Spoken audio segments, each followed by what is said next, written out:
ബന്ധുക്കളും മിത്രങ്ങളും കൈവിട്ട കാസർഗോഡ് മീഞ്ച പഞ്ചായത്തിലെ നാരായണന് സഹായമായി തീർന്നത് ഒരു മുസ്ലിം വനിതയാണ്. നാരായണന് 2 ഭാര്യമാരും മക്കളും ഒരു സഹോദരിയുമുണ്ട്. ക്യാൻസർ ബാധിച്ച് ഒറ്റപ്പെട്ടു പോയ നാരായണനെ സഹായിക്കാൻ എത്തിയത് കാസർഗോഡ് ഉപ്പള സ്വദേശിയായ ഇർഫാന ഇക്ബാലായിരുന്നു. ചികിത്സിച്ചും ഭക്ഷണവും വസ്ത്രവും നൽകിയും 1 മാസം കൂടെ നിന്ന് പരിചരിച്ചതും ഇർഫാന മാത്രമായിരുന്നു.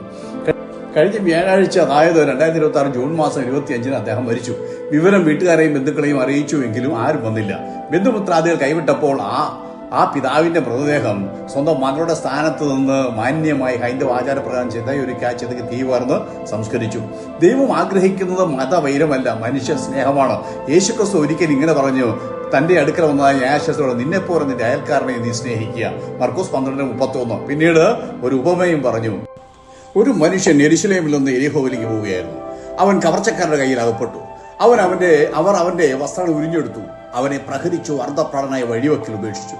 ആ വഴിയെ ഒരു പുരോഹിതനും പിന്നീട് ഒരു ലേവ്യനും വന്നു. അവനെ കണ്ടിട്ട് മാറിക്കടന്നുപോയി. അതായത് അവൻ സ്വജാതിക്കാരനും പുരോഹിതനും പോലും അവനെ അവഗണിച്ചു. എന്നാൽ മറ്റൊരു ജാതിയിലും സമൂഹത്തിലും പെട്ടതും യഹൂദർ വെറുക്കുന്നതുമായ ഒരു ശമര്യക്കാരൻ ആ വഴി വന്നു. അവനെ കണ്ട് മനസ്സലിഞ്ഞു.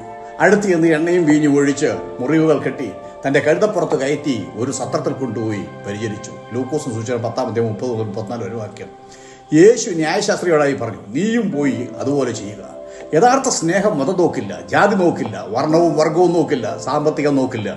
മനുഷ്യന്റെ കണ്ണീര് മാത്രമേ അവർ കാണുകയുള്ളൂ, നിലവിളി മാത്രമേ അവർ കേൾക്കുകയുള്ളൂ. അതാ മഹാപ്രളയകാലത്തും ഓക്കി നാശം വിതച്ചപ്പോഴും ചൂരൽമല ഉരുൾപൊട്ടൽ ഉണ്ടായപ്പോഴും വധശിക്ഷയ്ക്ക് വിധിക്കപ്പെട്ട് ജയിലുകളിൽ കഴിഞ്ഞതായ ആ വ്യക്തികളെ ലക്ഷങ്ങൾ മുടക്കി മോചിപ്പിച്ചപ്പോഴും രോഗികളെയും അഗതികളെയും ചേർത്ത് നിർത്തിയപ്പോഴും ജാതിയോ മതമോ ആരും നോക്കിയില്ല. ഉച്ചഭാഷയിലൂടെ വർഗീയ വിഷം ചീറ്റുന്നവരൊന്ന് ഓർക്കണം, പ്രസംഗത്തെക്കാൾ മഹത്തായ കാര്യം പാവങ്ങളെ സ്നേഹത്തോടെ ചേർത്ത് പിടിക്കുന്നതാണ്. അത് മലയാളികൾക്ക് മാത്രമേ കഴിയൂ. മനുഷ്യരെ സ്നേഹിക്കുമ്പോഴാണ് ദൈവം പ്രസാദിക്കുന്നത്. സഹോദരി ഇർഫാനയും തന്റെ സ്നേഹിതരും നടത്തുന്നതായ ആ വലിയ പ്രവർത്തനത്തിനു വേണ്ടി കർത്താവ് അവരെ അനുഗ്രഹിക്കുമാറാകട്ടെ. എല്ലാവിധ ഭാവങ്ങളും ഞാൻ അവർക്ക് വേണ്ടി നേരുകയാണ്. ഈ ചാനൽ നിങ്ങൾ ഫോളോ ചെയ്യുക, ലൈക്ക് ചെയ്ത് ഷെയർ ചെയ്യുക. ഒരു കാര്യം മറക്കാതിരിക്കുക, ശമരിക്കാർ ഇന്ന് നമ്മുടെ കൂടെ തന്നെയുണ്ട്. നല്ല ശമരിക്കാർ, നല്ല സേവനം ചെയ്യുന്നവർ, മനുഷ്യ സ്നേഹികൾ ഇന്നും ജീവിക്കുന്നത് കൊണ്ടാണ് ഈ നാട് മുടിഞ്ഞു പോകാതിരിക്കുന്നത്.